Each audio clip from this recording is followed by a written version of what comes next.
এই চটি চাটা সেলিব্রিটির বড় কথাটা শুনুন। ওরা ভাবছে যে চটি চেটেই নাকি কাজ পাই, আসলে কি তাই? কি যারা আমাকে চটি চাটা বলছো, আমি তো একটাই চটিই চেটেছি। আমি তো চটি চেটে অন্য কিছু চাটতে যাইনি অন্য কোনো দলে বা। তো চটি চাটা শুনতে আমার আপত্তি নেই, কারণ চটি চাটা একটা ঐতিহ্য আছে। রামায়ণে ভরত শ্রী রামচন্দ্রের চটি নিয়েছিলেন, তো আমরা নয় মমতা বন্দ্যোপাধ্যায় চটি নিলাম।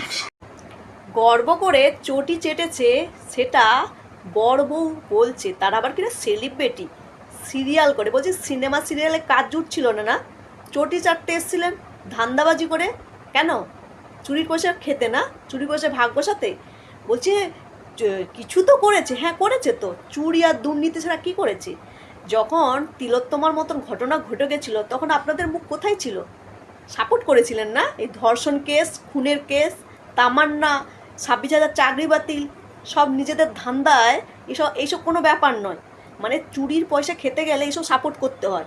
তাই আবার গর্ব করে বলছি আমরা তো একজনের চটি চেটেছি। বলছি চটি চাটতে হলো কেন? রোজগার করতে পারছিলেন না? কষ্ট করে রোজগার করতে পারছিলেন না?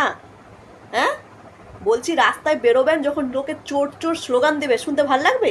লজ্জাও করে না? না আসলে চোরের পয়সা ভাগ বসালে, চুরির পয়সা ভাগ বসালে লজ্জার কেন থাকবে, তাই না?